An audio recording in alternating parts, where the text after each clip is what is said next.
제가 어쩌다가 여러분들보다 먼저 이제 생명이라는 학문 쪽으로 좀 발을 디뎠고요. 제 전공이 사실은 대학 갈 때 간호학과를 택하려고 그랬던 거는 그때 우리 담임 선생님께서 국문학과를 네가 가면은 100%를 합격할 거다. 근데 저는 사실 신방과를 가고 싶었거든요. 근데 국문학과를 가래요. 근데 국문학과 가니까 제가 도저히 글은 못 쓸 것 같더라고요. 그래서 그럼 어딜 갈까 했더니 그럼 간호학과를 가래요. 그래서 간호학과는 내가 나중에 애를 키울 때 도움이 되겠다 해서 갔던 간호학과가 지금 제 평생의 업이 됐습니다. 그래서 저는 간호사로서 일을 하고 있지만 이제 조금 더 폭넓게 활동했던 그 간호의 역할. 그러니까는 병원에서의 보통 이제 치료와 간호 부분은 엄연히 다른 부분이거든요. 그러면서 제가 이제 중간에 사실은 1993년에 제가 이제 늦둥이를 낳았어요. 마흔이 넘어가지고 그때 늦둥이를 가졌을 때 어떻게나 부끄러웠든지요. 사실은 너무 부끄러웠어요. 그래서 정말 많은 생각을 하다가 그 늦둥이를 낳고 나서 한 6개월 있는데 유방암으로 또 판정이 나오더라고요. 그래가지고 이제 딱 그때는 정말 앞이 캄캄하더라고요. 어떻게 할 건가. 근데 솔직히 말씀드려서 여기 남자 어르신 분들도 계시지만 남편 생각은 하나도 안 나더라고요. 이제 막 태어난 그 아기를 어떻게 할 건가 굉장히 고민이. 근데 그때 저를 잡아줬던 게 톨스토이의 사람은 무엇으로 사는가였어요. 생명은 내가 어떻게 할 수가 없는 부분이더라고요. 그래서 믿고 맡기자. 다만 그 남은 생명 주신 생명이니까 알아서 해주시겠지. 이제 이런 마음을 갖고 이제 편안하게 일단은 이제 치료도 받고. 그래서 제가 유방암 수술을 3번을 했습니다. 재발돼가지고 2002년도에는 드디어 이제 한쪽을, 그래서 겉으로 보이지 않지만 속은 장애인입니다. 이렇게 해서 제가 막상 그렇게 이제 항암 치료 받으면서 생명에 대해서 생각하게 됐어요. 저 자신의 생명. 그동안은 어떻게 보면 그냥 건강한 간호사로서 타인의 생명을 돌봤다고 본다면 제가 제 스스로를 돌볼 수 있는 기회가 됐고, 또 하나는 환자 입장에서 제가 생명을 바라볼 수 있게 됐어요. 그래서 이제 제가 택한 공부가 생명대학원이었습니다. 그래서 오늘 여러분과 제가 함께 나갈 제목이 생명은 사랑입니다. 함께 가볼까요? 예, 저는 우선 인간 생명이란 무엇인가, 그리고 생명의 존엄성, 인간 생명의 존엄성, 그리고 현재 우리 사회에서 인간 생명에 대해서 어떤 위험한 문제들이 있는지 함께 논의해 보시고요. 그 다음 어디로 그럼 나가겠어요? 여기까지 나왔으면 그 다음에는 생명, 사랑, 세상을 위해서 여러분들 한 발 뛸 용기가 있으십니까? 소리가 작네요. 있으십니까? 네, 그럼 같이 여행을 떠나보겠습니다. 여러분 혹시 사르트르가 그런 얘기를 했어요. 자, 인생은 B에서 D로 간다. 그쵸? 간단하죠. 뭐 벌스에서 대수로 가는 거니까 간단해요. 근데 그 사이에 뭐가 있어요? 그 사이에 이 C가 있습니다. C가, 그쵸? 그 사이에 C는 어떤 또 단어들이 나올까요? choice, change, chance, 또 캐릭터, 아주 다양한 여러 단어가 있는데 보면은 내가 그 상황에서 나한테 진 그 상황에서 내가 어떤 선택을 하느냐에 따라서, 어떤 선택을 하느냐에 따라서 나는 찬스를 가질 수 있고요. 그렇죠? 그 찬스는 나를 변화시켜 주겠죠. 그래서 여러분도 오늘 이 자리에 오신 것은 탁월한 선택이십니다. 네. 근데 여기서 가장 중요한 게 하나 또 있습니다. 뭘까요? 여러분 책에 있죠? 케어. 네. 벌스에서 데스로 가는 그 과정에 우리는 케어가 있습니다. 우리는 서로가 서로를 돌봐야 하는 그 케어 시스템이 우리 세상에 함께 있어야 되는 겁니다.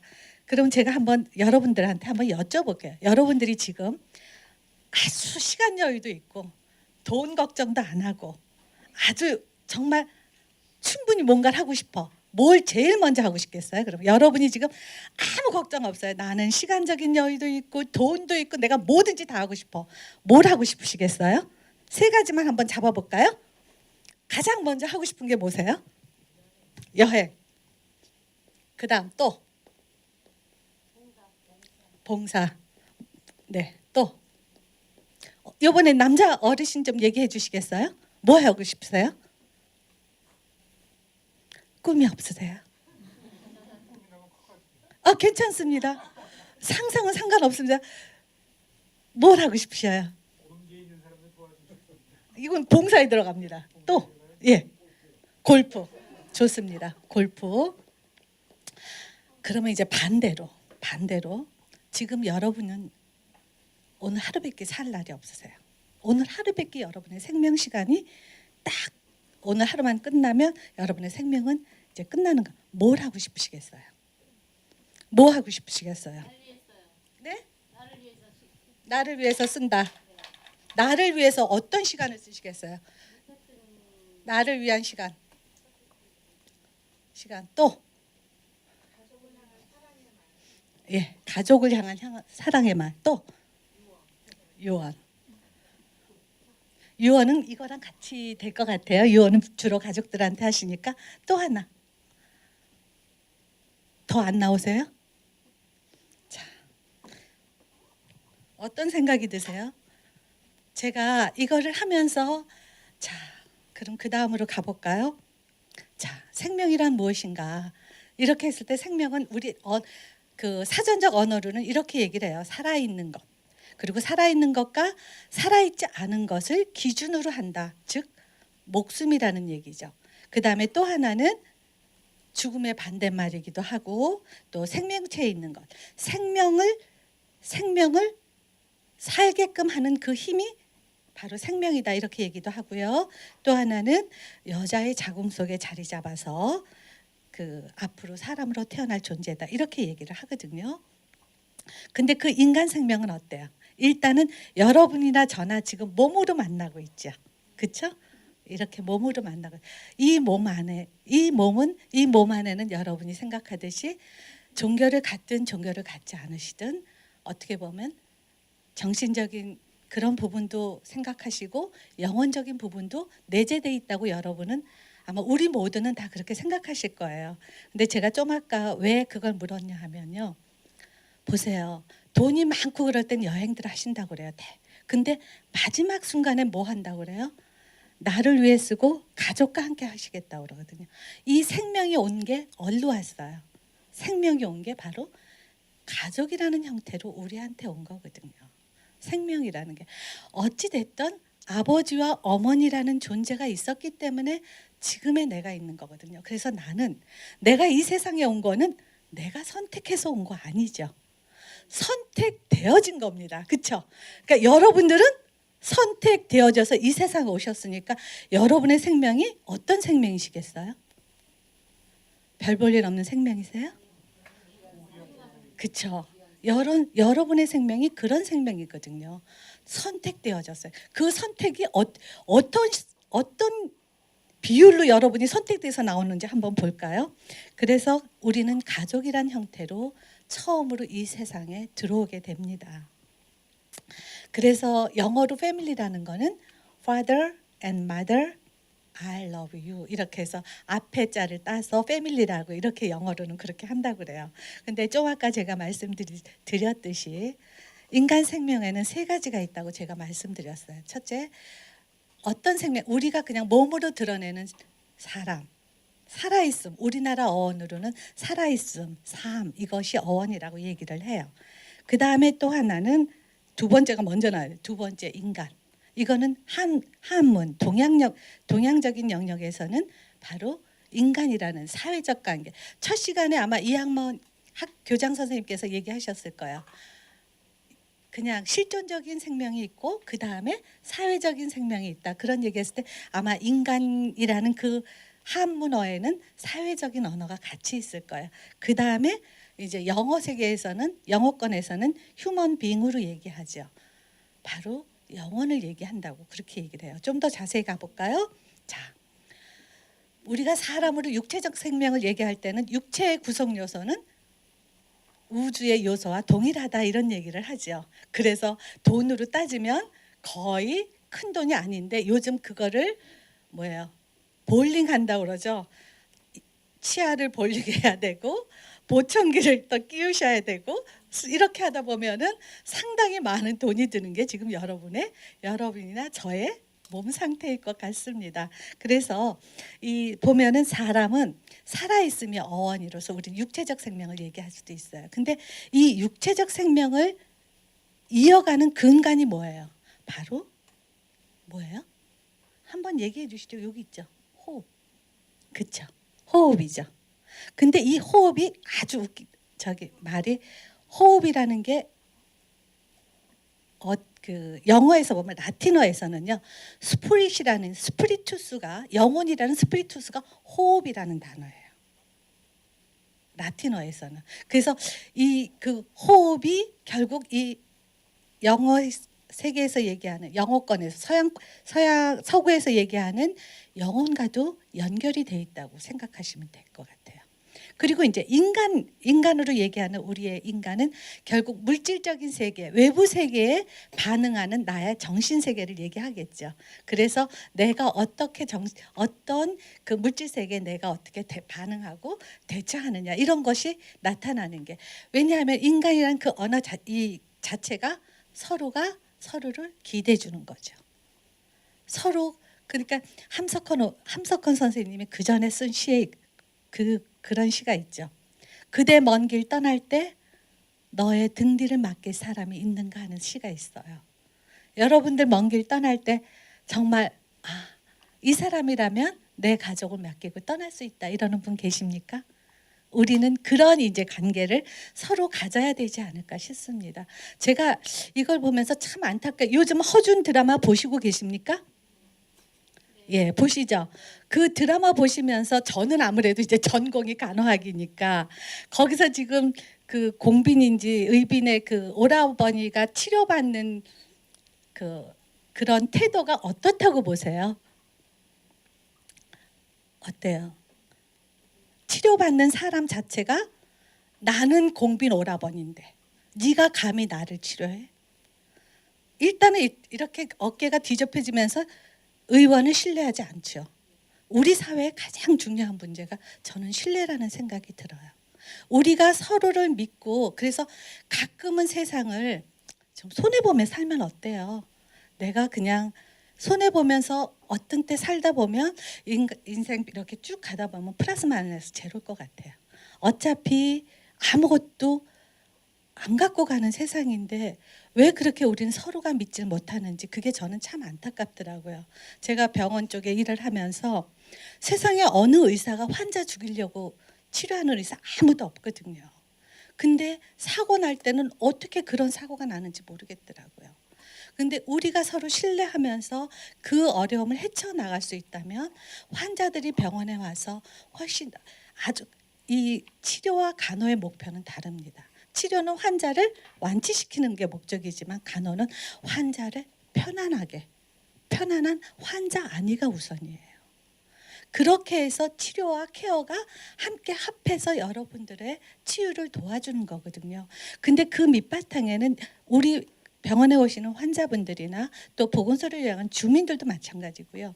신뢰가 없다면 아무리 여러분들이 오셔도 치유의 효력은 없습니다.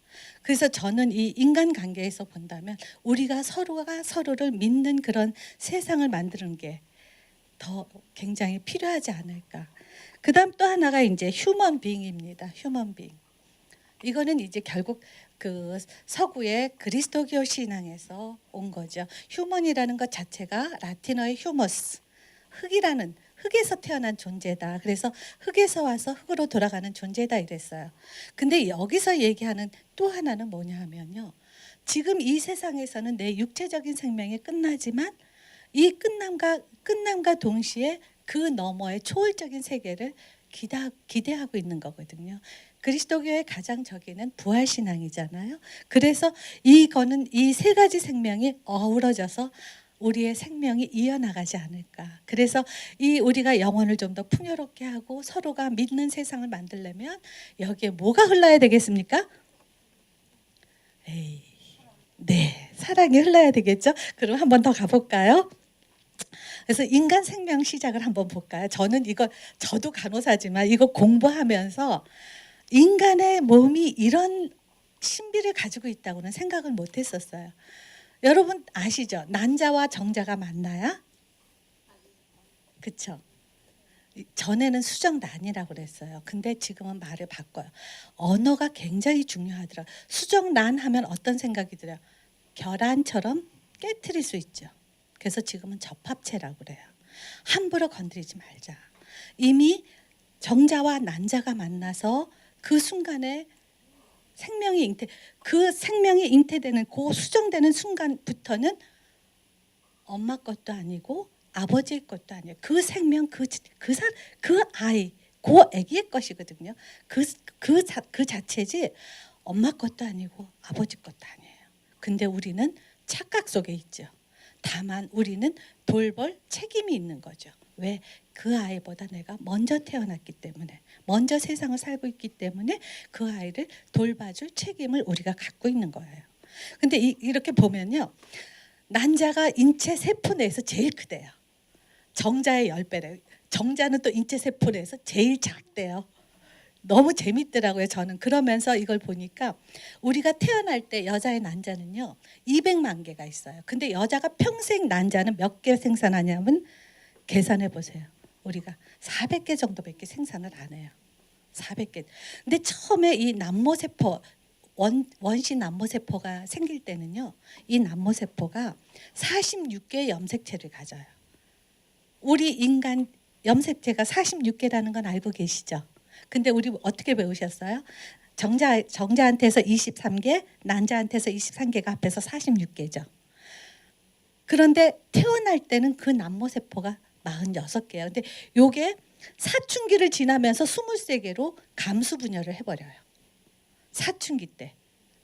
그래서 요때 23개가 돼버리는 거예요.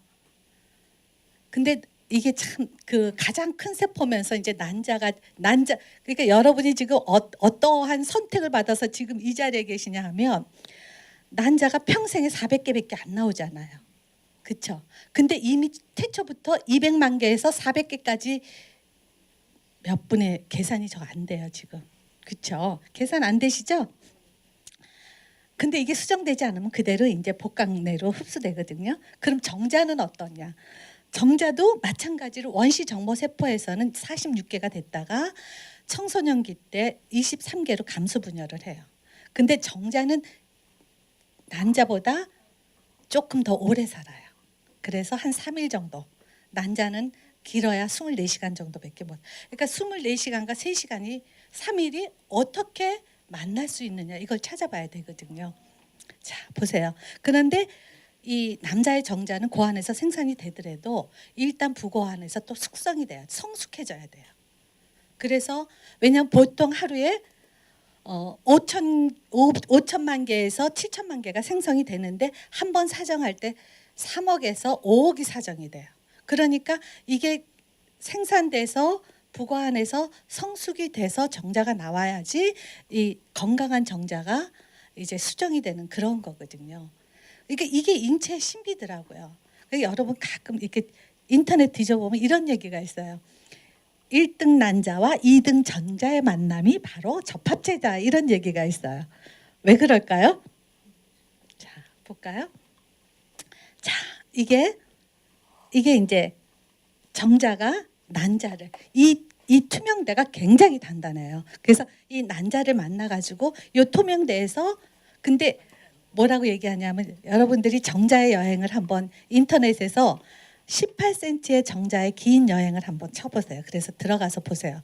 그 EBS의 지식 채널에서 나온 거거든요. 어떻게 여행을 3억에서 5억 마리가 삽입이 됐을 그 사정이 됐을 때 정자들의 역할이 뭘까? 근데 하나도 쓸모없는 게 없어요. 뭐냐 하면 정자가 가기 위해서 우선 이제 그 정자 중에 조금 기형이거나 조금 약한 정자들은 이미 도태가 돼요. 들어가면서부터 그 질을 통과를 못 시켜요. 그 우리 체내에 그 산성도 때문에 통과를 못 시켜요. 그리고 쭉 정자들이 갈 수 있게 길바지를 해요. 근데 그 그런데 거기서 이제 갈림길이 왼쪽에서 나올까 오른쪽에서 나올까, 왼쪽에서 난자가 나올까 오른쪽에서 난자가 나올까, 갈림길에 서 있어요. 그렇죠? 그렇게 해서 이제 택해서 가요. 거기서 벌써 저기 되죠. 그리고 막 쫓아가다 보면 막상 이 난자에 붙는 거는 한 500여 마리밖에 안 돼요. 그래서 이 투명대를 뚫으려고, 그러니까 제일 먼저 간 정자는 이 투명대를 뚫으려고 굉장히 고생을 하는 거예요. 그러니까 2등 난자가 그 사이에 먼저 들어가는 거죠. 앞놈이 열심히 뚫어놓은 거 2등 정자가 들어가서 쏙 들어간다, 이렇게 표현을 하더라고요. 그것까진 저도 잘 모르겠어요. 근데 이렇게 되면서 하나가 딱 들어오면 난자 자체가 몸을 털어요. 나머지가 더 못 들어오게. 이거는 누가 가르쳐 준 게 아니거든요. 우리가 지금 배아 복제다, 체세포 복제다 하지만은 난자를 따로 만들고 정자를 만들지 못해요. 난자, 정자가 있어야 인간 생명을 만들 수 있거든요. 이게 생명의 시작이거든요. 그래서 제가 잠깐 하나를 보여드리겠습니다. 생명의 기적을 잠깐 같이 한번 보시죠.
여기까지 보시면 될 것 같아서 제가 중단했습니다. 여러분이 집에 가셔서 그 유튜브를 치시고 생명의 기적을 하면 아주 초기부터 쫙 나와 있어요. 그래서 생명이라는 것이 이렇다는 거, 그렇게 해서 생명이 시작이 됩니다.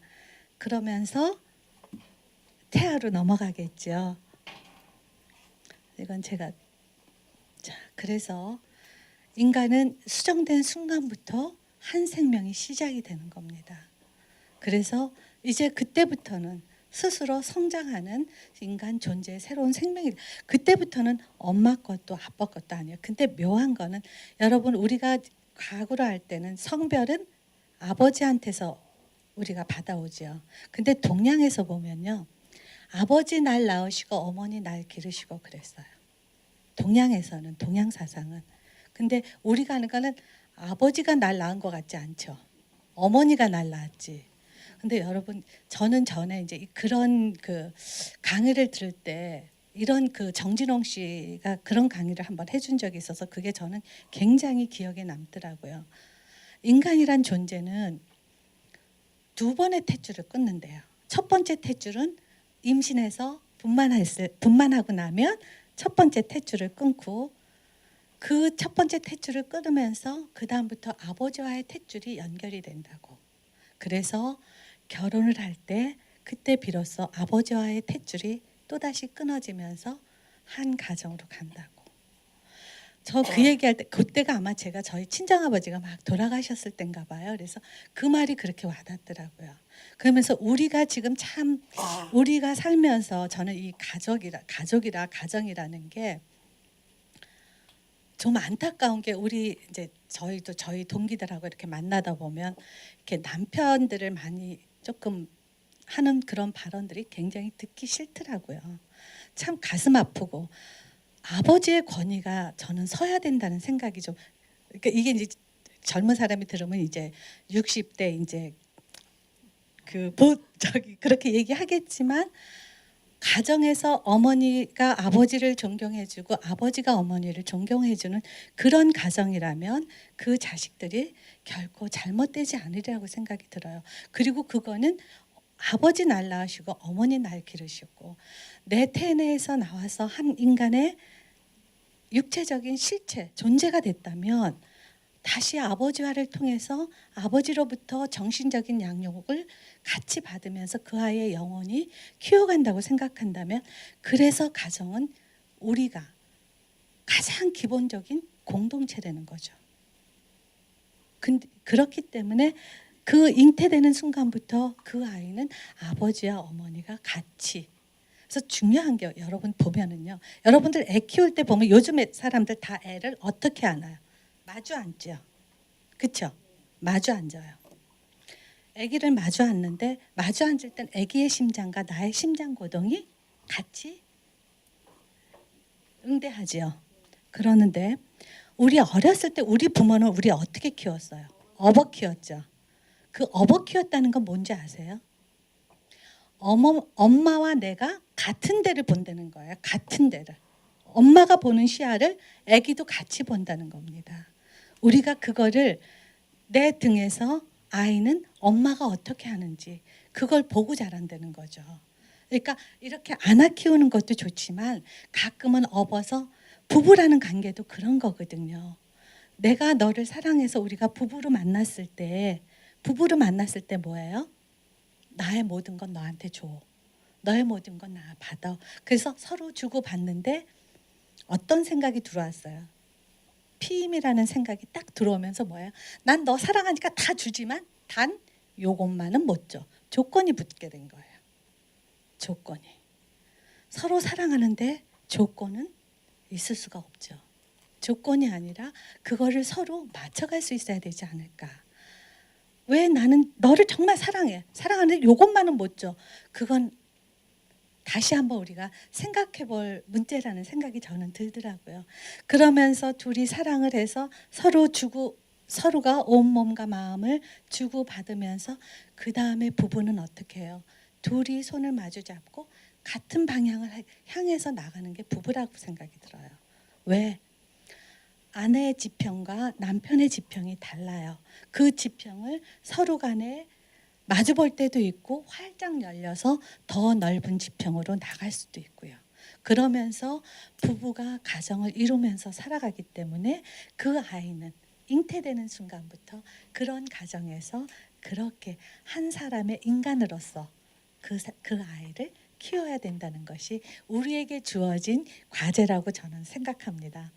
자, 한 번 더 확인할까요? 그래서 수정되는 순간 이미 생명이었고 이렇게 태아를 거쳐서 신생아를 거쳐서 청소년기를 거쳐서 우리는 결혼을 하죠. 결혼이 늦게 나왔네. 여기 결혼해가지고 가정을 이루다가 나이가 들어서 그렇지만 이 마지막 말이 중요합니다. 이미 생명이었고 아직 생명이다. 아직 생명. 제가 저희 지금 아버님은 돌아가시고 저희 친정어머님이 85이세요. 근데 지난 금요일 날 갑자기 연락이 왔어요. 어머님이 침대에서 일어나시다가 쓰러지셨다고. 근데 저희 어머님이 이렇게 척추가 부실하세요. 그래서 쫓아가 봤더니 허리가 이제 골절이 오신 거예요. 그러면서 항상 그 어머님 여러분들도 집에 어른들 계시면 전화 자주 하시나요? 전화라도 자주 하시나요? 어머니보단 자식들 챙기기 바쁘시죠? 부모님 챙기지 않으세요? 자식들 챙기시죠?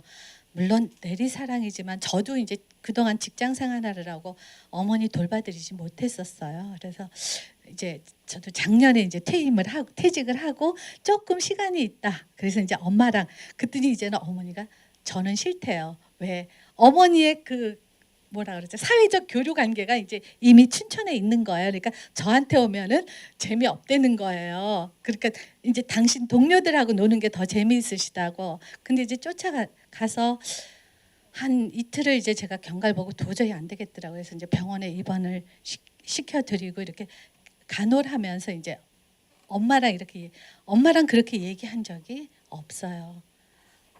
어머니랑 그 병원에 있을 때 비로소 어머니랑 저랑의 시간이 생기더라고요. 그래서 이제 근데 어머니는 이제 계속 미안해하는 거예요. 계속 자식들한테 부담이 되고 내가 왜 이렇게 살아야 되는지 모르겠다 그러고, 그게 대부분의 다 부모님들이 갖고 있는 생각이시잖아요.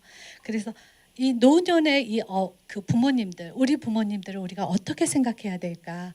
요거는 제가 조금 더 지나가면서 말씀드리겠습니다. 그래서 이렇게 그 법정 스님이 참 맑은 이야기라는 그 책에 쓴 글이 있어요. 뭐냐 하면은 왕이 어느 날 왕이 길을 가는데 비둘기가 와서 막 살려달라고 그랬어요. 그래서 왕이 비둘기를 살려주겠다고 그랬더니 독수리가 그러면 나는 뭘 먹느냐? 나도 배고픈데 나는 뭘 먹느냐? 비둘기 내놔라. 그러니까 왕이 그랬어요. 그러면 내 살을 대신 주마 하고 이제 살을 딱 줬어야 돼. 비둘기 생명하고 왕의 생사라고 해보니까 비둘기가 더 무거운 거예요. 그러니까 안 되겠다, 안 된다. 그러니까 왕이 더 잘랐어요. 또 올려놨는데 분명히 보기에는 비둘기보다는 왕의 살이 더 많은데도 불구하고 저울추는 절대로 올라가질 않는 거예요. 그래서 나중에 왕이 저울추에 올라가니까 그제서야 균형이 맞아진 거예요. 그래서 생명의 무게라는 것은 비둘기의 생명이나 인간인 내 생명이나 왕의 생명이나 다 똑같다는 거죠. 그래서 우리는 생명의 귀함을 이렇게 얘기하죠. 유일무이한 존재다. 그렇죠? 누구도 여러분 대신할 수 없으시죠? 누가 날 대신할 수 없죠. 그렇죠. 그래서 우리는 가장 중요한 게 여기서 있어요. 다른 거예요. 틀린 게 아니에요. 근데 우리는 이 틀린 거를 너무 찾는 것 같아요. 나랑 다르다고 접근을 해주시면, 다르기 때문에 그 사람마다 갖고 있는 그 고유함을 끄집어낸다면 훨씬 더 아름다움이 더 조화롭고 더 사랑으로 넘치는 그런 세상이 되지 않을까, 그런 생각을 해봅니다. 또 하나가 뭐냐 하면 되살릴 수 없죠. 일단 한번 죽으면 어떤 걸로도 되살릴 수 없는 게 이 바로 생명. 왜 생명이 귀하냐? 이 부분이 있고, 또 하나 뭐가 있냐 하면요. 가둬줄 수가 없어요. 생명이라는 거는 어떤 조건이나 상황을 탓하지 않고 근데 여러분들이, 저도 이 생명대학원에 들어가기 전까지는요, 저도 간호사지만 세상에는 필요 없는 생명이 있다고 생각했어요. 장기적으로 누워 있으신 분, 별로 의료자원만 많이 소모하고 아무것도 없는데 왜 저분들한테 저런 치료와 케어를 하냐, 이렇게 생각했었어요, 저도. 근데 공부하면서 제가 얼마나 공리주의적인 사고를 갖고 있고 이기주의적이고, 만약에 그 누워있는 사람이 나라면, 그 누워있는 사람이 우리가 보통 확률로 따지지만 그 확률이 나한테 됐을 때는 그게 100%거든요. 저는 그렇게 대입을 안 했었어요. 그래서 그거를 공부하고 나니까 정말 이게 잘못된 거구나, 그거를 깨닫겠더라고요. 근데 우리가 생명이 귀하다고 이렇게 얘기를 하면서 나가는 게 뭐냐 하면, 근데 인간 생명에는 존엄이란 말을 붙여요. 그렇죠? 생명이 귀하다, 소중하다 다 우리 알아요. 그렇죠? 근데 그렇다고 우리 생명을 내가 귀여워하는 개하고 같이 취급할까요? 아니죠. 그렇죠? 그건 아니죠. 내가 좋아하는 애완견 아니면 이구아나의 생명과 내 생명 같다고 여러분들 절대 생각 안 하시죠. 네. 근데 DNA를 보면 침팬지와 인간은 98.5%가 유전자가 같다는 거예요. 근데 다른 게 뭐가 있느냐? 바로 이성이 있다는 거죠. 인간한테는. 왜? 우리는 과거를 돌아보고 현재 속에서 영원한 삶을 볼 수 있는, 그것이 우리 인간만이 가진 유일한 거라는 거죠. 근데 이 인간의 존엄성이 왜 이렇게 얘기 나왔느냐? 여러분 2차 대전 기억하십니까? 예, 2차 대전 때 독일군이 뭐 했어요? 예, 나치 수용소에서 600만 유대인을 학살했죠. 그리고 나치 수용소에서 생체 실험을 했어요. 살아있는 사람을 대상으로 장티피스균, 콜레라균 해서 어떻게 변화되는지도 봤고요. 기압으로 올라갔을 때 뭐부터 인체가 작동, 인체에서 부정억이 나오는지 이런 것, 이걸로 저는 이 공부를 하면서 이 덕분에 지금 내가 살고 있구나 하는 생각이 들더라. 여러분들 의료가 이렇게 발달한, 이렇게 의과학이 발달한 이면에는요 600만 유대인의 희생이 있었어요. 그리고 일본의 731 부대의 그 생체 실험, 그 결과가 지금의 의학을 이렇게 많이 발달시킨 거라고 저는 생각이 들어요. 그래서 우리가 지금 사는 이 세상은 우리도 누군가에게 생명을 비치면서 사는 것 같다 하는 생각이 들더라고요. 안 그렇습니까?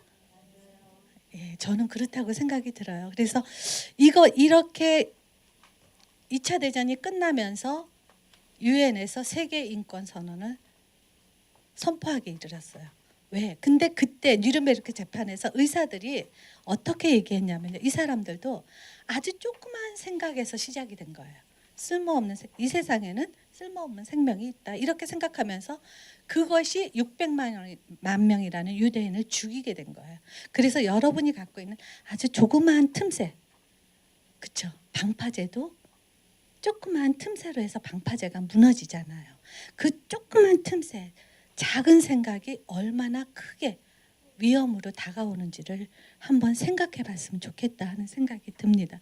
그래서 이때 처음으로 인간 생명의 존엄성에 대해서, 그래서 인간 생명에 대해서 존엄이란 얘기를 한 것은 이제 인권 선언에서 비로소 시작된 개념이라고 볼 수 있어요. 그래서 존엄이라는 이 말 자체가 뭐냐 하면요, 대체 불가능한 절대적인 가치라는 거예요. 여러분 지금 이 자리에 모이신 한 분 한 분의 생명은 절대 누가 대신할 수가 없어요. 근데 가끔 누가 나를 살리기 위해서 대신하죠. 거기에 뭐가 있겠어요?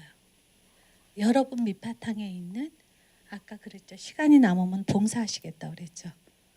여러분 밑바탕에 깔려요. 여러분은 지금 간혹 눈 감고 계셨고, 여러분들이 개발하지 않은 부분이 바로 그거. 여러분 고유한 본성에 숨어 있는 그 사랑이라는 것이 뜻하지 않은 상황에서 가장 커다란 힘을 발휘하거든요. 그래서 이 존엄이라는 말 자체가 누구도 대체할 수 없는 거거든요. 그래서 인간은 언제든지 수단이 아닌 목적으로 대우를 받아야 하고요. 능력이나 성숙도나 결함, 어차피 우리는 태어날 때, 여러분 태어날 때 공평하다고 생각하시나요? 불공평하죠. 누구는 좀 잘 사는 데서 살고 누구는 좀 너무 어려운 데서 살고. 그렇죠. 어떤 사람은 능력이 아주 좋고 어떤 사람은 능력이 없고, 너무 불공평하죠. 불공평하기 때문에 받는 권리는 공평해야 된다는 거죠. 불공평하기 때문에. 태어난 것이 불공평하게 태어났지만 받을 권리가 공평해. 그래야지 아주 약한 자, 힘없는 자가 강한 자가 약한 자를 누를 수 없다는 거죠. 저는 가끔 일간지에서 왜 이제 경제가 어렵다고, 왜 어르신들 이제 어르신들 부양하는데 젊은 사람들이 지금 돈을 많이 낸다고 막 그런 기사를 보면 제가 되게 화가 나요. 아니, 이 나라를, 그래도 우리나라가 여기까지 온 거는 누구 덕인데요. 어떻게 우리가 살아왔는데 그분들이 기여한 거는 지금 다 덮어놓고 지금 현재 상태에서 젊은이들한테 부담이 있다, 자꾸 이렇게 얘기하면 안 되거든요. 최소한도 이 국가에 기여한 그분들의 공로를 인정하고 그분들이 살 수 있게끔 도와줘, 그런 마음으로 모아가야 되는 게 바로 생명 사랑인 것 같아요. 저는 그래서 가끔 일간지에서 그런 거 하면은 이 기자들이 어떤 생각에서 이런, 어떤 때 속상할 때도 있어요. 왜냐하면 제가 이제 노인 장기 요양 보험이 시작되면서 방문 간호 사업이나 방문 요양 사업을 해봤었어요. 실제 해보니까 받은 사람, 이렇게 국가에서 무료로 하는 사람들은 또 마냥 해달라고 요청을 하시더라고요. 그러니까 너무 많은 거를 요구를 하시더라고요. 그러니까 그 적절한 수준을 어떻게 맞출 거냐. 그래서 저는 노인 장기 요양 보험을 할 때 그런 생각을 했어요. 어르신들도 적어도 내가 이렇게 받는 거는 누군가의 세금으로 이렇게 받는 걸 생각하면서 그런 이성적인 판단이라고 그럴까요? 나만 더 받으면 안 돼. 그때 그런 그 불법 이렇게 막 할 때 보면 너무 좀 안타깝더라고요. 국가에서 그 제도를 만들 때는 정말 독거노인들이나 정말 어려운 분들을 위해서 만들었는데 오히려 그걸 통해서 돈을 벌려고 그러는 사람들을 보면서 정말 제도가 아무리 좋으면 뭐랍니까? 국가에서 아무리 좋은 제도 만들고 지역사회에서 저기 시흥시에서 아무리 좋은 제도 만들어도요.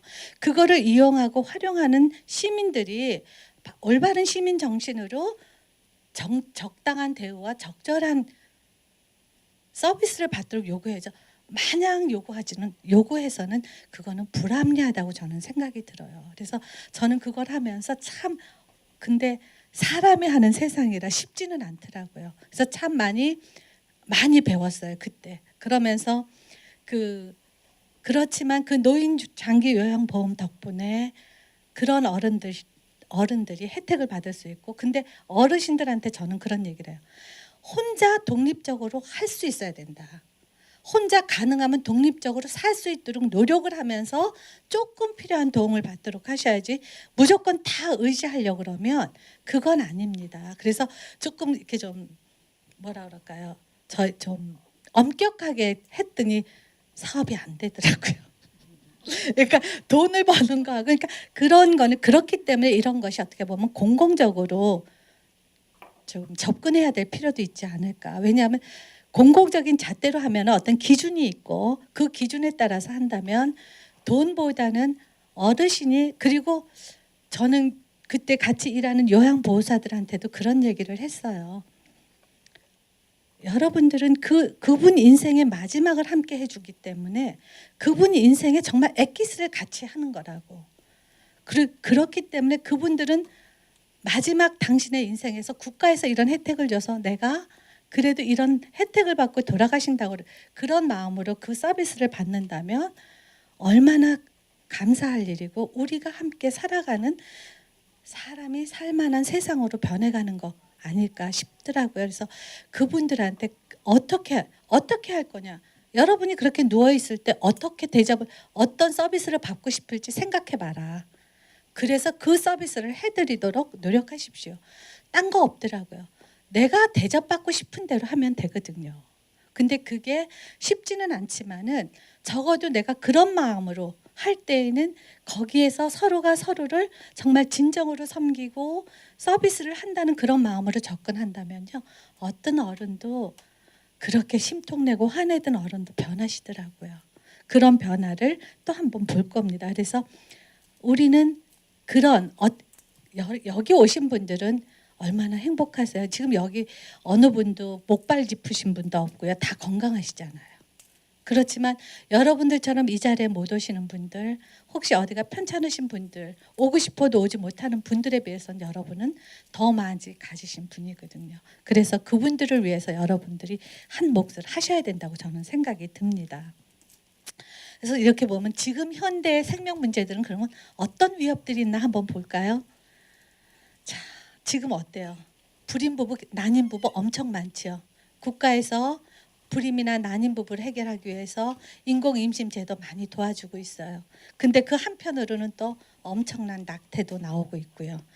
우리가 지금 정말 힘든 거 자살, 그다음에 안락사, 또 최근에 법안으로 되는 무의미한 연명 치료, 또 이런 것도 연명 치료를 어떻게 중단하느냐 이런 것도 있고요. 인간의 배아에 대한 연구 이런 것들은 결국 생명을 파괴하는. 제가 그랬죠.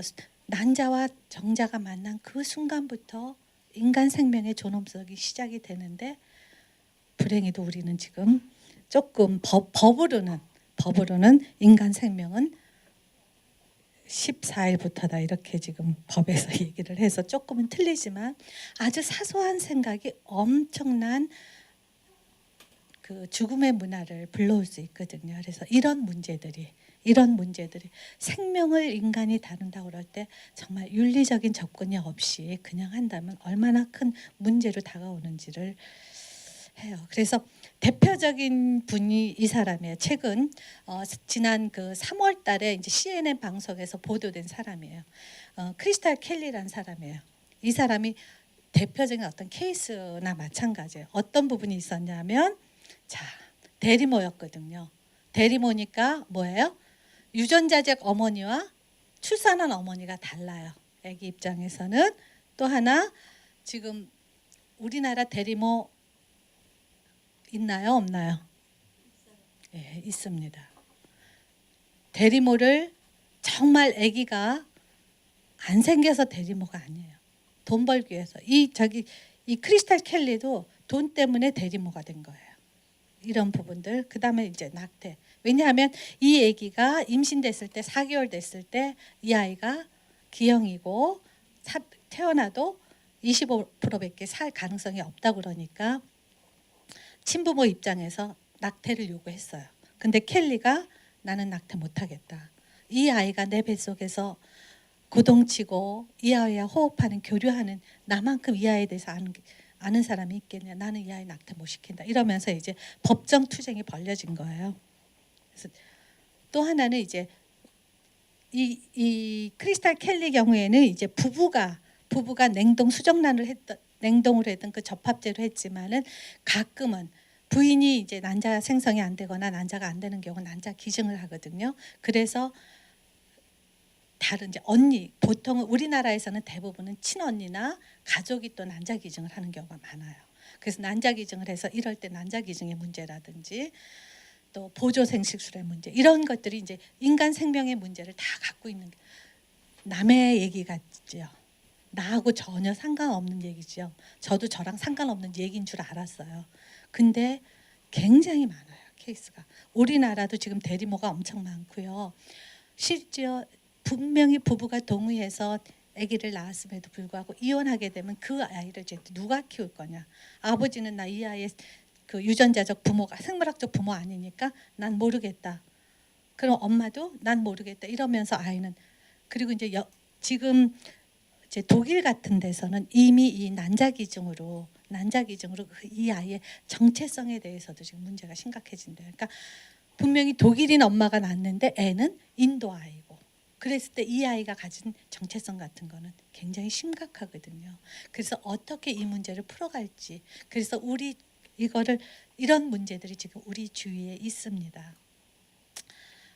너무 속이 상하니까 지금은 이제 재밌는 좀 생명 사랑 얘기로 이제 넘어가죠. 이런 생명이 이렇게 생명을 위협하는 이런 세상에서도 생명이 이어져가는 아주 재미있는. 엊그제 저기 닉 부이치치는 보셨죠? 그런 생명, 그 사람의 그 삶도 굉장히 아름다우셨죠. 자, 생명이 어디 있는지 볼까? 이 아이는 1995년에 28주 만에 태어났어요. 쌍둥이가 태어났는데 이 동생이 이제 창백해지면서 호흡 곤란이 오고 좀 이렇게 이제 사망할 증상이 가까워지니까 느낌이 아이가 꼭 뭔가를 좀 애타게 부르는 것 같더래요. 그래서 그 병동의 간호사가 언니를 이제 언니 인큐베이터에서 이 아기 동생 인큐베이터로 옮긴 거예요. 옮기고 그대로 뒀는데 어느 순간에 보니까 언니의 팔이 동생의 팔에 가 있더라는 거예요. 그러면서 동생은 호흡을 찾고 심장을 되찾았어요. 바로 여러분들도 마찬가지. 여러분들의 그 손 하나를 내밀어 줄 때 거기에 바로 여기에 바로 신이 있다고 생각이 들어요. 여러분의 팔을 내밀 때 거기에 바로 신이 계시고 사랑이 있다. 이 아이가 살아났거든요. 여러분들 미국의 교육학자가요 15개월 된 아기들을 대상으로 실험을 했어요. 어떤 실험을 했느냐 하면 여러분들 15개월 되면 애들이 뭐 할까 싶죠. 브로콜리하고 비스켓을 넣고 애들 보고 지가 좋아하는 거 먹으라고 그랬어요. 애들들이 대부분 뭘 택했겠어요? 비스켓 택했어요. 그런데 어른들이 그 앞에서 브로콜리 먹으면서 맛있어. 진짜 맛있어. 그리고 이제 비스켓을 먹으면서 에이 태태 맛없어 이랬거든요. 그리고 아이한테 달라고 그랬어요. 아이가 뭘 줬을 것 같아요? 브로콜리 줬어요. 그 아이가 뭘 알아요? 근데 그 아이도 상대방이 좋아하는 게 뭔지를 캐치한다는 얘기예요. 우리가 진짜 사랑을 할 때 그렇게 하셔야 되거든요. 상대방이 좋아하는 걸 줘야지 내가 좋아하는 비스켓을 주는 게 아니거든요. 아이가 배웠겠어요? 아니에요. 아이는 다만 그걸 보면서 표정을 보고 이렇게 보면서 아 이거 싫어하고 이걸 좋아하니까 상대방이 좋아하는 걸 줬거든요. 근데 우리는 어때요? 애들이 좋아하는 거 주세요? 아니죠? 내가 좋아하는 거 주시죠? 안 돼 너 이렇게 해. 그러시죠? 저도 그랬으니까요. 그게 참 힘들더라고요. 근데 이렇게 상대방이 아이들은 집중력이 떨어진다고 그러죠. 몰입을 못한다고 그러는데 몰입을 못하는 게 아니에요. 아이들은요 아직 회로가 형성이 안 돼 있어요. 그러니까 나름대로 정보를 갖고 지금 통합적으로 사고하려고 시간이 걸리는 거예요. 그래서 아기를 키울 때 기다리셔야 돼요. 아기가 하게끔 기다려줘야 되거든요. 이 기다림이 사랑으로 가는 길이에요. 근데 우리는 기다리지를 못해요. 저는 그런 것 같아요. 그래서 이런 사랑 얘기가 있고요. 또 하나 사랑 얘기. 프리허그라는 얘기 들어보셨죠? 그렇죠. 이건 얘기하시죠. 호주 출신의 영국에서 자란 호주 출신 사람이 시드니 공항에 나왔는데 남들은 다 허구하고 자기인데 자기를 맞이해 줄 사람이 아무도 없었던 거예요. 그래서 이 사람이 순간적으로 자기가 갖고 있는 종이에다 프리허그를 딱 이렇게 하고 다닌 거예요. 그러니까 처음에는 별 이상한 사람 다 있다 그런 거죠. 그리고 쭉 쳐다보고 그냥 갔어요. 근데 15분쯤 있다가 아주 조그만 분이 오시더니 오늘이 바로 1년 전에 죽은 내 딸 기일입니다 하면서 허그를 요청을 한 거예요. 그래서 허그하면서 프리허그가 시작이 된 겁니다. 또 이거 보세요. 여기 아이고 이거는 사실은 그 홍수에서 어떻게든 살리려고 그러는 거. 분명히 이럴 때는 본인의 위험 생각 안 하잖아요. 어떻게든 같이 살자 하는 이 켈리 같은 이런 것들이 사랑이 살아가는 세상인 것 같아요. 자, 그러면 두 분씩 짝지어서 허그 한번 해보시죠. 네? 괜찮아요. 허그 한번 꽉 힘 좀 주고 해보세요. 어려우세요?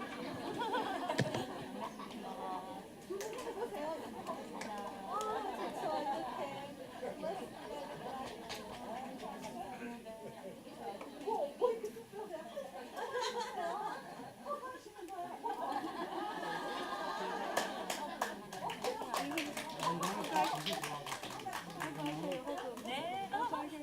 우리 먼저 내려고.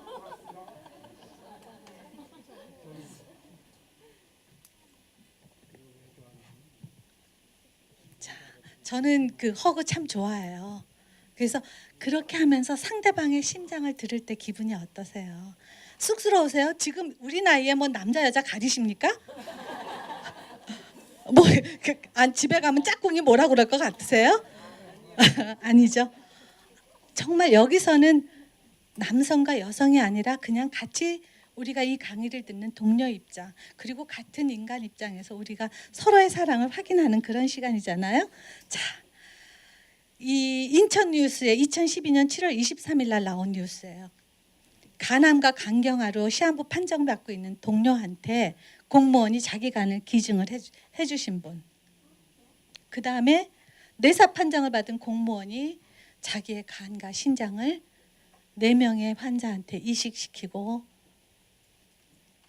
비록 돌아가셨지만 그분이 갖고 있는 장기를 갖고 있는 분들은 계속해서 그분을 기억하겠죠. 그렇죠? 이런 사랑 얘기. 여러분 이분 아십니까? 이분 아세요? 혹시 그러면 그 다음을 먼저 보죠. 똥꽃이라는 시 들어보셨나요? 예. 자, 제가 그러면 마이크를 한번 읽어주실래요? 시 한번 읽어주세요. 괜찮아. 해주세요. 시 한번 읽어주실래요? 묵은 된장 같은 똥꽃이 활짝 피었네. 어머니 옮겨 다니신 걸음마다 검노른 똥자국들. 어머니 산산했던 세월이 방바닥 여기저기 이불 두 채에 고스란히 담겼네. 어릴 적 내 봄날은 보리밭 밀밭에서 구릿한 수확 냄새로 풍겨났지. 어머니 창창하시던 그 시절 그때처럼 고색창연한 봄날이 방 안에 가득 찼네. 진달래꽃 몇 잎 따다 깔아 놓아야지. 박수 좀 쳐주시죠. 아니 전공을 저기 성우하셨어요? 정말 잘 낭송해 주셔서 고맙습니다. 어떤 생각 드셨어요? 이걸 제가 작년에 전희식 씨라고 2007년도에 귀농하면서 이제 치매 어머님을 모시고 내려가서 어머니를 간호하셨어요. 그래서 지금 그건 지금 2007이니까 한 8년 됐죠? 이 어머님이 지금 나 이제 밥값 하재 이런 거야 아들한테. 치매 어머니셨어요. 근데 제가 2008년도에 노인장기요양보험을 시작을 하면서 이 똥꽃이라는 책을 처음 접했어요. 그러면서 이분이 쓴 이 전희식 씨가 치매 어머니를 모시면서 쓴 글을 보면은 저는 그렇게 못할 것 같아요. 근데 이분이 여기서 얘기한 게 뭐냐면요. 건강보다도 어머니의 존엄이 더 중요하다고 그랬어요. 어머니가 치매가 굉장히 어르신들이요. 골절되거나 넘어지셔서 자리 보존하기 시작하시면 치매 금방 옵니다. 그리고 80세 이상은 4분의 1이 치매 환자가 돼버려요. 그래서 어르신들이 집에서도 혹시 아버님이든 어머님이든 뭔가 일감을 자꾸 주셔야 돼요. 하다못해 팔아도 다듬어 주셔야 되고. 왜? 나 여기 있어. 나 여기 있거든요. 내가 있다는 존재를 알려주셔야 되거든요. 근데 그걸 못 하시더라고요. 왜? 귀찮으니까. 엄마가 하는 거는 어머님이 다듬은 거 다시 한번 다듬으셔야 되죠. 그러니까 이중일 하기 싫으시죠? 그래서 안 하실 거예요. 근데 보면요. 사람이란 존재는 일할 때 행복해요. 존재 자체만으로도 좋지만 존재 자체만으로 행복하진 않은 것 같아요. 어머님을 근데 여러분들이 보통 보면 저는 이 전희식 씨가 이 어머님을 모시는데 이 어머님이 치매가 되면 대부분은 어때요? 굉장히 폭력적이고 언어도 그렇고 분노 있고 굉장히 저기 하시거든요. 근데 이분은 어머니의 존엄이 더 중요하다고 그랬어요. 그래서 일을 나가든 어쨌든 항상 어머니한테 인사드리고 가고 어머니가 알아들으시든 안 알아들으시든 꼭 상황을 지금 어떻게 돼가고 있다. 그런 얘기를 꼭 하셨고요. 기억나는 게 이 전희식 씨가 아마 노동운동을 하셨던 분이래요. 운동권을 하셔서 어머니 기억에는 이분이 발이 유별나게 크셨대요. 그래가지고 발에 맞는 신발이 없었대요. 그러니까는 그래서 유일하게 이제 우리는 어렸을 때 왜 조그만 구두방을 신기려 장수라고 그러셨잖아요. 그러니까 그 인천 고 근처에 있는 그 사람이 이 전희식 씨 신발을 꼭 만들어 주셨대요. 그래서 어머님은 그 사람이 모든 걸 고쳐주리라고 생각을 하신대요. 그런 이제 그 저기를 하면서 어머니가 그러니까 고관절로 활동을 못 하시니까 어머니가 변을 보시기 쉽게 마루에다가 이렇게 구멍을 뚫어서 어머니가 그냥 앉아서 변을 보실 수 있게 하고 어머니를 모시면서 여러분이 똥꽃이라는 책을 한번 읽으셨으면 참 좋을 것 같아요. 그래서 저도 그 책을 읽고 정말 이 어머니를 모시면서 이분이 어머니가 분노가 딱 올 때는 어머니 주위를 딱 돌리기 위해서 바짓단을 딱 뜯어가지고 아 이거 뜯어졌으니까 이거 꼬매져. 어머님이 유일하게 하는 게 바느질 제일 좋아하셨대요. 그러니까 이렇게 뜯어졌으면 어머니 주위를 딱 돌리면서 바느질 해달라고 요청을 하고 그러면서 그 14살에 시집 오셨대요. 이 어머님이 14살에 시집 와서 아버지 43살에 과부 되셔서 평생을 고생을 하시고 6남매 키우셨대요. 그러면서 그랬는데 그다음 어머님이 이렇게 치매로 방에 앉아 계시니까 그 방에 똥오줌 냄새 가득하지요. 누가 그 방에 들어가려고 그러겠어요. 근데 내가 똥오줌 쌌던 그 횟수보다 어머님이 똥오줌 치워주는 횟수가 훨씬 더 많지요. 근데 우리 그걸 다 있거든요. 그리고 제가 이제 저희 친정 어머니를 이렇게 만나면서 생각한 게 의식이 또렷하면요. 의식이 또 어떻게 해서든지 그 대소본 보시는 거 꼭 화장실 가려고 그러지 보이고 싶어 하시지 않거든요. 그거를 잘 커버해 주셔야 되거든요. 왜냐하면 우선은 허리가 다쳤을 때에는 안 움직여야 되는데 화장실을 가고 어디 간다면 움직여야 되면 더 상태가 악화되니까 잘 설득해서 그거를 하실 수 있게 받아주셔야 되거든요. 이런 부분들. 그래서 제가 이 똥꽃은 참 많이 얘기해요. 이 전희식 씨가. 그래서 그 다음에 어머님이 차츰차츰 음식 만들고 지금은 이제 밥값 하신다고 이렇게 웃으면서 7년을 이렇게 어머니 모신다는 거 저는 그분이 정말 대단하다 싶은 생각이 들더라고요.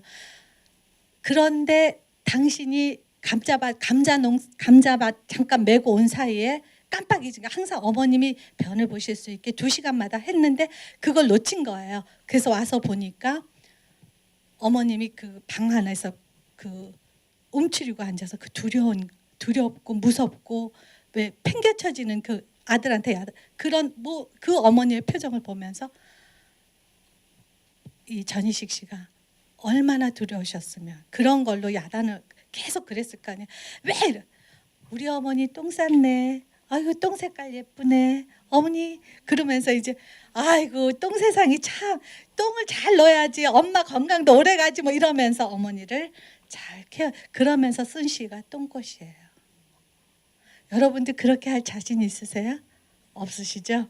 그렇지만 적어도 그런 마음을 가지셨으면 좋겠어요. 여러분들 어머님한테, 여러분들 아버님한테. 그래서 그분들이 정말 집안의 어른이시라는 거.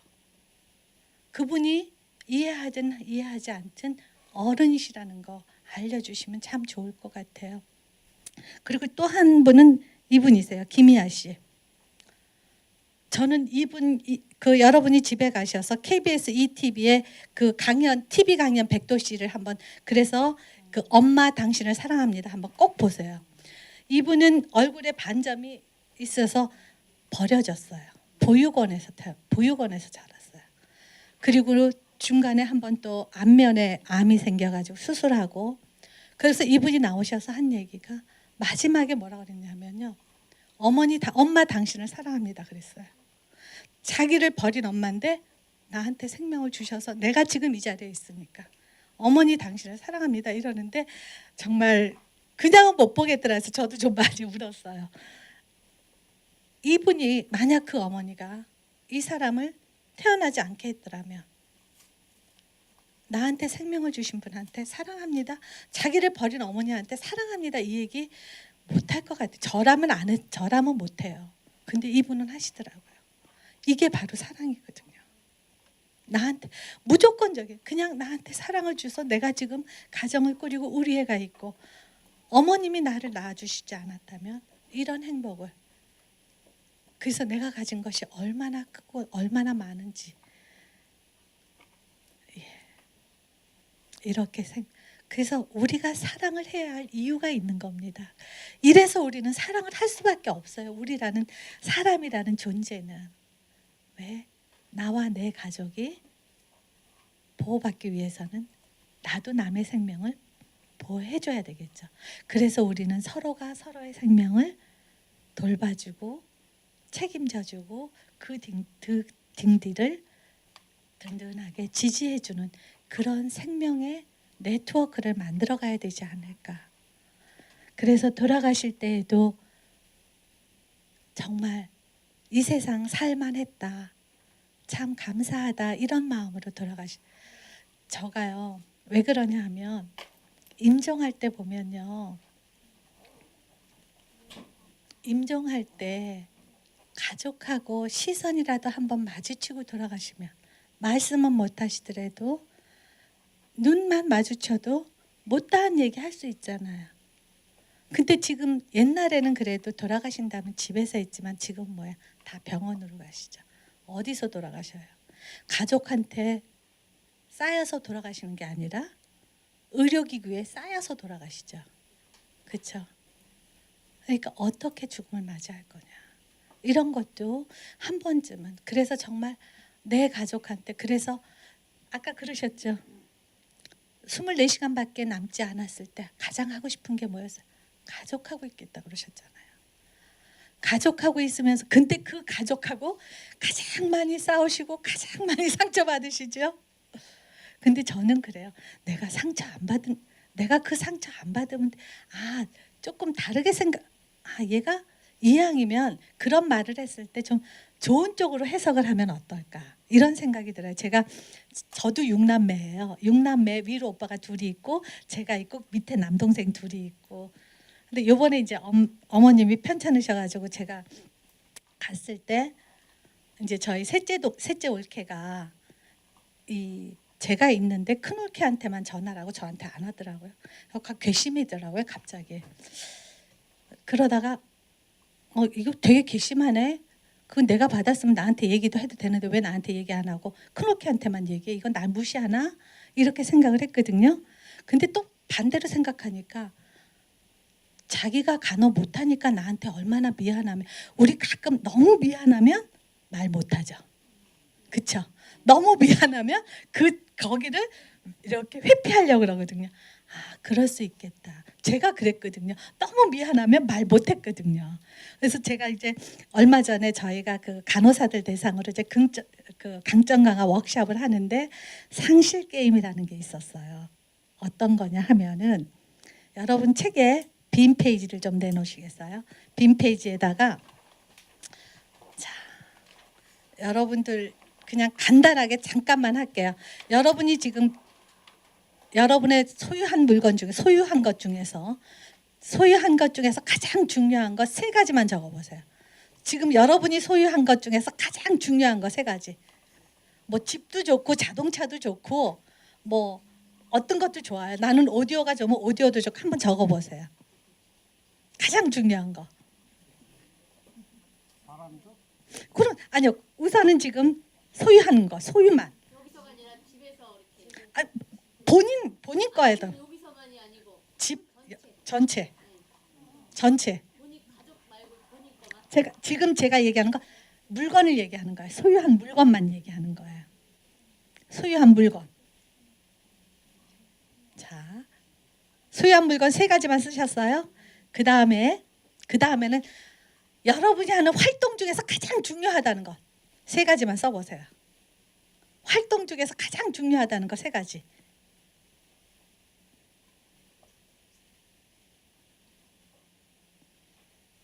네. 그 다음에 또 3가지는 뭐냐면 여러분의 몸 중에서 가장 중요한 거 3가지만 써보세요. 여러분의 몸, 신체 중에서 가장 중요한 거. 대부분 보면은 눈 나쁜 사람은 눈이 중요하다고 그러고요. 또 관절이 안 좋으신 분은 또 관절이 제일 중요하다고 여러분. 그다음에 또 하나는 뭐냐면 여러분 가족 중에서 가장 중요한 사람 3사람만 적어보세요. 가족 중에서 가장 중요한 사람. 그렇죠? 아이들이 셋이면 각자 쓰는 게 아니라. 각자 쓰세요. 각자. 남편도 있어요. 아이들만 있는 게 아니에요. 남편도 있고 어머니도 있고 다 있어요. 그러니까 누구를 잡을런지 잡아보세요. 그 다음 또 쓰셨어요? 그리고 이제 마지막으로 또 하나는 뭐냐면 여러분이 살아가면서 가장 중요하게 생각하는 가치관 3개만 써보세요. 가치관. 여러분이 살아갈 때 여러분이 갖고 있는 신념이나 가치관을 써보세요.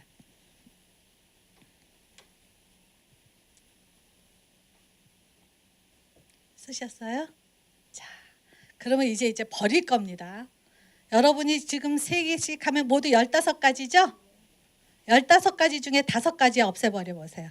15가지 중에서 5가지를 삭제해 보세요.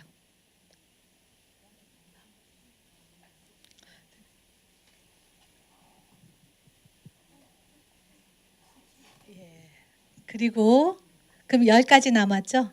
10가지에서 5가지 또 버려보세요. 버려보세요.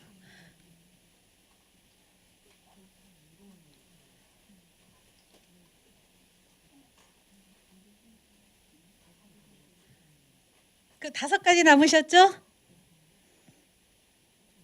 심각하셔요. 네. 자. 그러면 5가지 중에서 가장 중요한 거 하나만 선택해 보세요. 뭘까요?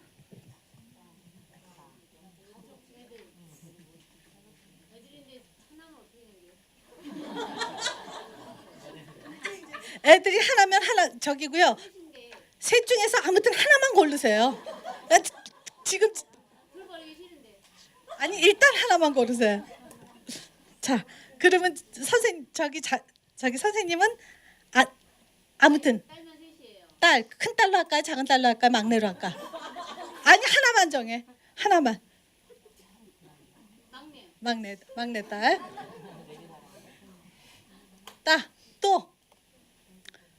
또 마지막 남은 거. 남편. 아 멋쟁이. 남편. 또 나 자신은 지금 빼시고요. 제가 나 자신은 빼시고 또 뭐 남은 것 같아요? 종교도 있어요. 종교도 있어도 괜찮아요. 종교 뭐? 성당. 또 그러니까 이거는 믿음이라고 생각하면 돼요. 자, 뭐 하셨어요?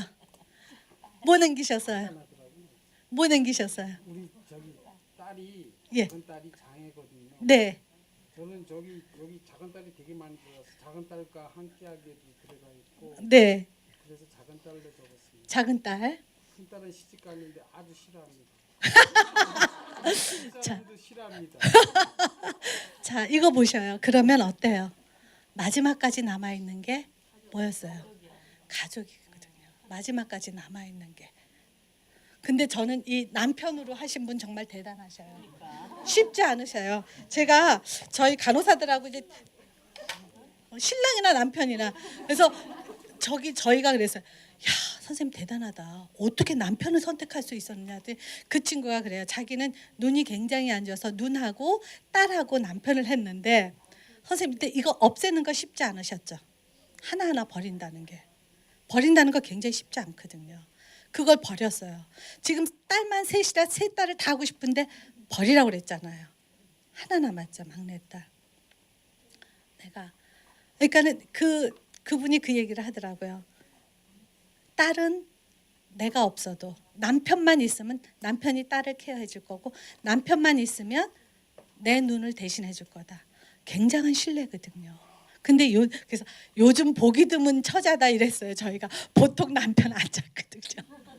근데 이렇게 우리가 사랑해야 할 이유가 우리가 진짜 상실 체험을 해보면서 정말 왜 사랑해야 되는지를 한번 다시 깨닫게 되는 거죠. 믿음이라는 것도 내가 살아갈 때 가장 소중한 게 어디 있는지를 찾는 거죠. 그래서 우리는 이렇게 서로가 서로를 신뢰하면서 믿으면서 살아가면서 결국 어디에 가서 여러분들의 저기가 있어요. 가족이거든요. 그래서 제가 아까도 말씀드렸듯이 더 많이 아는 자, 더 많은 능력을 가진 자, 그리고 더 많은 책임을 가진 자. 그랬죠. 능력과 체격이 다 다르고 불공평하게 태어났지만 받아야 할 권리는 동일하게 받아야 된다고. 그것이 바로 우리가 창조된 이유인 것 같아요. 이 세상에 사람으로 온 이유가 바로 이거 같아요. 그래서 이렇게 하려면 어떻게 해야 될까요? 한번 볼까요? 자, 우리가 사랑해야 하려 바로 사람 자체가 사랑이 흐르는 길입니다. 저는 이렇게 사람이 사랑을 흐르게끔 만들어줘야 돼요. 그래서 지난번에 저희가 그래서 생명, 사랑, 세상으로 가는 겁니다. 자, 그럼 사랑을 하려면 어떻게 할까요? 사랑을 하려면 이 네 가지를 생각하시면 돼요. 수단이 아닌 목적으로 대우를 해주셔야 되고요. 나와 그래서 여러분이 정말 힘들 때는 그 사람 입장에서 다시 한번 그러니까 제가 그렇게 작은 올케한테 우리 셋째 올케한테 오해했다가 그렇게 마음을 딱 바꾸니까요. 아무렇지도 않더라고요. 그러니까 얼마나 난감했겠어요. 그러니까 그것도 그렇게 받아주고 나면 굳이 내가 상처받을 필요도 없고요. 아주 보기 좋게 얼굴 마주댈 수 있거든요. 그러니까 여러분은 이제부터 화가 나면 어떻게 해요? 딱 돌아서서 반대편으로 생각을 좀 하시기 바랍니다. 그리고 모든 인간은 같은 방식으로 대우해줘야 되고요. 그리고 우리가 인간의 존엄이라는 얘기가 바로 그 사람의 절대적 가치를 인정해 주십시오 하는 얘기입니다. 자, 무엇이 보십니까? 뭐가 보여요? 나무만 보입니까? 사람이 보이시죠? 얼굴들이 보이시죠? 저도 얼마 전에 알았어요. 이 나무에서 있잖아요. 이 나무가 이렇게 자랄 때 실제 뿌리에서는 영양분이 10%밖에 안 된대요. 뿌리에서는 영양분이 10%고 바람 잎에서 햇빛과 바람을 통해서 영양물을 흡수를 한대요. 그러면 나무의 이 토대는 뭘까요? 결국 그 나무가 있는 거는요. 무기질화된다는 거예요. 그래서 나무를 지탱해 주는 이게 바로 우리의 조상이다 생각이 저는 들더라고요. 우리 가족을 만들어준 우리 가정이나 가족을 만들어준 그 토대가 바로 이렇지 않을까. 여기에 바로 저의 어머니 아버님이 계시다면 저희 어머니 아버지의 또 어머니 아버지가 있고 이렇게 해서 오늘의 우리가 있었다는 거. 그래서 그 사랑이 계속 이어져서 지금의 제가 여기 서 있지 않았나 하는 생각이 듭니다. 그래서 여러분 데레사 성녀 잘 아시죠? 20세기의 성녀로 이분이 이런 얘기를 하셨어요. 나는 인류를 구원하겠다고 생각한 적이 없다. 다만 내 앞에 서 있는 한 사람을 구하겠다고 생각했다. 그리고 여기서 뭐라 그랬냐면요. 삶은 어떤 일을 이루어 나가는 일입니다. 그리고 죽음은 그 이루어 나감의 완성입니다. 삶과 죽음은 결코 떨어져 있지 않거든요. 그래서 그런 얘기를 하셨어요. 그래서 제가 지난번에 그 시흥에 왔을 때 시흥 자체가 생명 도시고 생명이 이렇게 흐르는 도시로 만드는 게 시흥이더라고요. 이렇게 생명은 흘러야 되는 것 같아요. 그래서 여러분들이 지금 이 생명사랑학교를 하시면서 생명사랑의 네트워킹을 어떻게 하실지 그거는 여러분의 몫이라고 생각이 듭니다. 그래서 생명사랑을 어떻게 시작할까요? 어떻게 시작하면 좋을까요? 자, 생명사랑은 내일부터 할까요? 네, 지금부터. 그렇죠? 지금부터 어디서? 바로 여기서. 누구에게? 바로 옆에 사람에게. 이것이 시작입니다. 이것이 바로 지금 여기서 해야 될 일입니다. 그래서 한 번 더 포옹하시면서 오늘 알게 돼서 사랑합니다 한번 해보시겠어요? 사랑합니다. 안 하셨어요? 하셔요. 사랑합니다. 에이, 네. 뭐 근엄하게 이렇게 앉아 계서 미리 다가가셔서 한번 하셔요. 한번 하셔요. 저랑 하실래요? 제가 갈게요.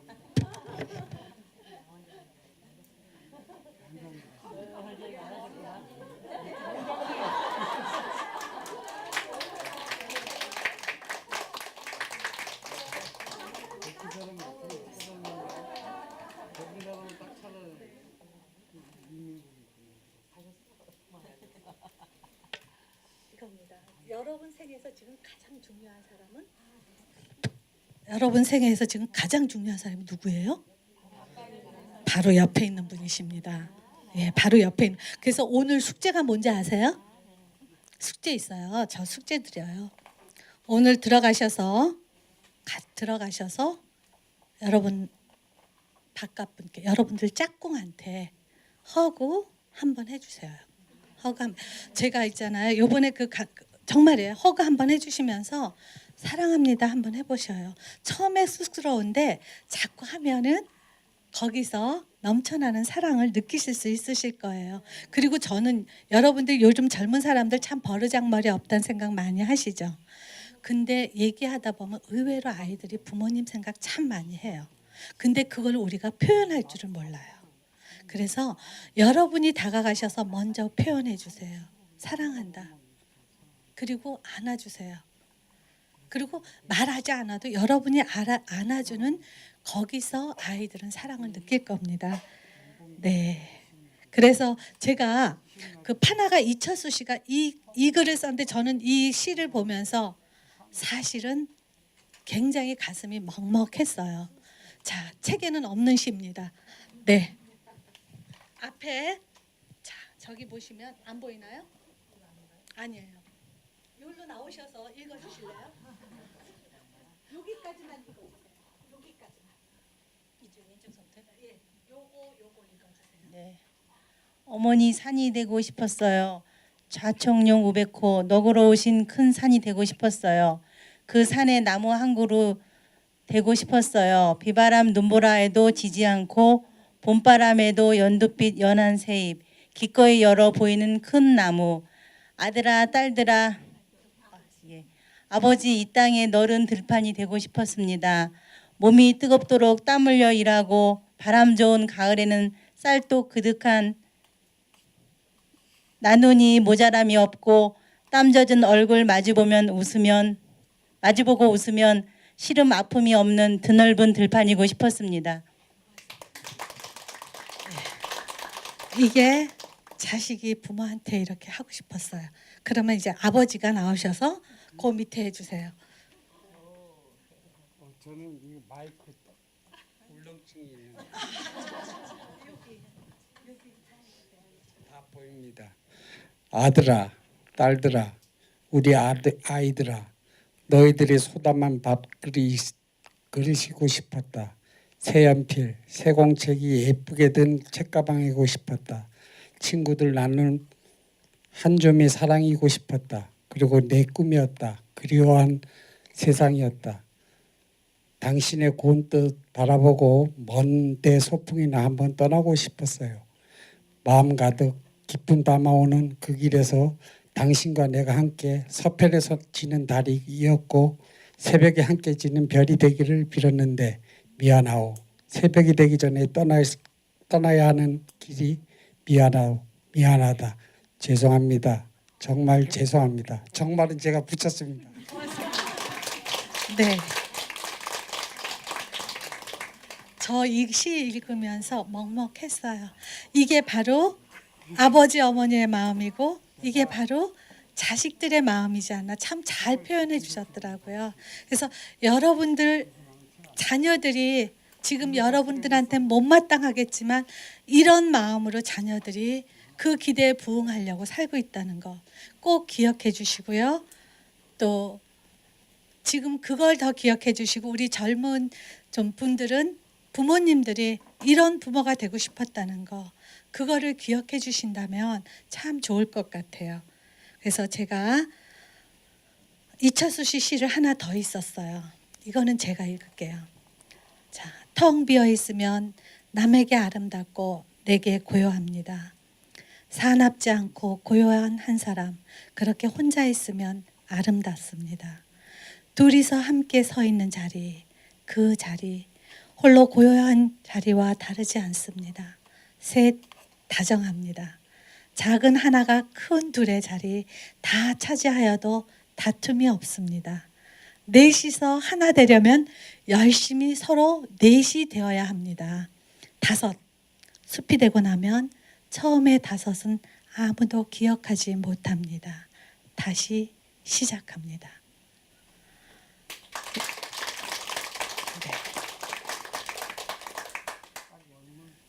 예, 그래서 저는 제가 이 생명사랑을 위하여 생명사랑 세상을 위하여 제 강의는 여기서 마치겠고요. 혹시 좀 궁금한 사항이 있으면 생명도시 시흥